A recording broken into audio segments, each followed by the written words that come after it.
ಶಾಸ್ತ್ರೀಸ್ ಕಿಚನ್ಗೆ ಸ್ವಾಗತ. ಇವತ್ತು ನಾನು ಸಿರಿಧಾನ್ಯದಲ್ಲಿ ಹಿಟ್ಟು ಮಾಡ್ಕೊಳ್ಳೋದು ಹೇಗೆ ಅಂತ ತೋರಿಸ್ತಾ ಇದ್ದೀನಿ. ಇದು ಸುಮಾರು ಜನ ಹೇಳ್ತಾರೆ ಮಿಲೆಟ್ಸ್ ತಿನ್ನೋದ್ರಿಂದ ಬಾಡಿ ಹೀಟ್ ಆಗುತ್ತೆ ಅಥವಾ ಥೈರಾಯ್ಡ್ ಪ್ರಾಬ್ಲಮ್ ಬರುತ್ತೆ ಅಂತ. ಆ ಥರ ಪ್ರಾಬ್ಲಮ್ಸ್ ಏನಕ್ಕಾಗುತ್ತೆ ಅಂದರೆ ನಾವು ಅದನ್ನು ಸರಿಯಾದ ರೀತಿ ಪ್ರಾಸೆಸ್ ಮಾಡಿಲ್ಲ ಅಂದರೆ ಈ ಥರ ಬಾಡಿ ಹೀಟ್ ಆಗೋದು ಆ ಥರ ಎಲ್ಲ ಆಗುತ್ತೆ. ಇದನ್ನು ನಾವು 4 ಥರ ಪ್ರಾಸೆಸ್ ಮಾಡ್ಕೋಬೋದು. ಮಿಲ್ಲೆಟ್ನ ಒಂದು ಸೋಕ್ ಮಾಡಬೇಕು. ಒಂದು 8ರಿಂದ 10 ಗಂಟೆ ಅಥವಾ 6ರಿಂದ 8 ಗಂಟೆ ಹೊತ್ತು ಇದನ್ನು ಚೆನ್ನಾಗಿ ಸೋಕ್ ಮಾಡ್ಕೋಬೇಕು. ಇಲ್ಲಾಂದರೆ ಇದನ್ನು ಡ್ರೈ ರೋಸ್ಟ್ ಮಾಡ್ಕೋಬೇಕು. ಇಲ್ಲ 3ನೇದು ಇದನ್ನು ಫರ್ಮೆಂಟ್ ಮಾಡಬೇಕು.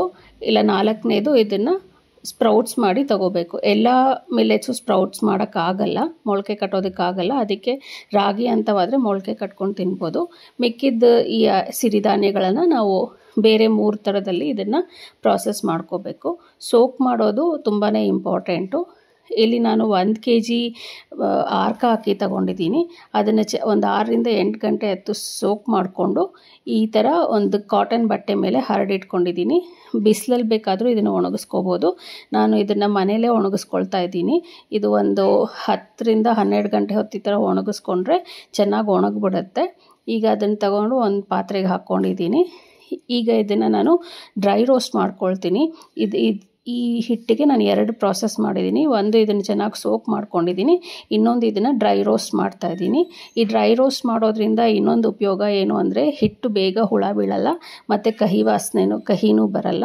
ಸೊ ಅದರಿಂದ ಇದನ್ನು ಈ ಥರ ರೋಸ್ಟ್ ಮಾಡ್ಕೊಂಬಿಟ್ರೆ ಒಂದು ವೇಳೆ ಏನಾದರೂ ಒಂದು ಸ್ವಲ್ಪ ತೇವಾಂಶ ಇದ್ರೂ ಅದು ಇದರಲ್ಲಿ ಹೊರಟೋಗುತ್ತೆ.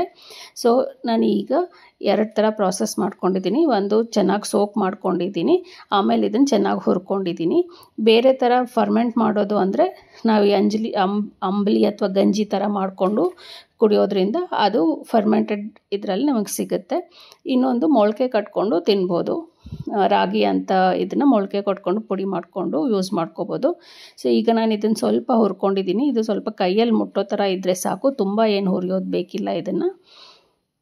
ಇದು ತಣ್ಣಗಾದಮೇಲೆ ಇದನ್ನು ಒಂದು ಮಿಕ್ಸಿ ಜಾರ್ಗೆ ಟ್ರಾನ್ಸ್ಫರ್ ಮಾಡಿಕೊಂಡು ನುಣ್ಣಗೆ ಪುಡಿ ಮಾಡ್ಕೊಳ್ಳೋದು. ಈಗ ಇದು ಜಾಸ್ತಿ ಕ್ವಾಂಟಿಟಿಲಿದ್ದರೆ ಬೇಕಾದರೆ ಮಿಲ್ಗೂ ಕೊಟ್ಟು ಅದನ್ನು ಹಿಟ್ಟು ಮಾಡ್ಕೋಬೋದು. ಸೊ ನಾನೀಗ ಬರೀ 1 kg ಅಷ್ಟು ಮಾಡೋದ್ರಿಂದ ಮನೇಲೇ ಮಾಡ್ಕೊಳ್ತೀನಿ. ಇದು ಮನೇಲೇ ಮಾಡ್ಕೊಳ್ಳೋದ್ರಿಂದ ಎಷ್ಟು ಬೇಕೋ ಅಷ್ಟು ಮಾಡ್ಕೋಬೋದು. ಜಾಸ್ತಿ ಟೈಮ್ ಏನು ತಗೊಳ್ಳಲ್ಲ. ಇದು ಸೋಕ್ ಮಾಡೋದು ಒಂದೇ time consuming process. 6 to 8 hours soak ಮಾಡಬೇಕು ಮತ್ತು 10 to 12 hours ಆಗುತ್ತೆ ಇದು ಒಣಗೋದಕ್ಕೆ. ಬೇಸಿಗೆಯಲ್ಲಾದರೆ ಇನ್ನೂ ಬೇಗ ಒಣಗಿಬಿಡುತ್ತೆ. ಸೊ ಮಿಕ್ಸಿಗೆ ಹಾಕ್ಕೊಂಡು ಈ ಥರ ನಾನು ಪುಡಿ ಮಾಡಿ ಇಟ್ಕೊಂಡಿದ್ದೀನಿ ಹಿಟ್ಟು. ಈ ಹಿಟ್ಟನ್ನ ನಾವು ಮುದ್ದೆ ಮಾಡೋದಕ್ಕೆ ಮತ್ತು ರೊಟ್ಟಿ ದೋಸೆಗೆ ಎಲ್ಲದಕ್ಕೂ ಬಳಸ್ಕೋಬೋದು. ತುಂಬ ಹ್ಯಾಂಡಿ ಇರುತ್ತೆ ಈ ಥರ ಹಿಟ್ಟು ರೆಡಿ ಇದ್ದರೆ ಮಿಲ್ಲೆಟ್ಟಿಂದು. ಸೊ ಈ ಥರ ನೀವು ಟ್ರೈ ಮಾಡಿ ಹಿಟ್ಟು ಮಾಡ್ಕೊಳ್ಳೋದಕ್ಕೆ. ನಿಮ್ಮ ಸಜೆಷನ್ಸ್ ಆ್ಯಂಡ್ ಕಮೆಂಟ್ಸ್ ನನಗೆ ಬರೀರಿ. Thank you for watching. Please subscribe to the channel. Thank you.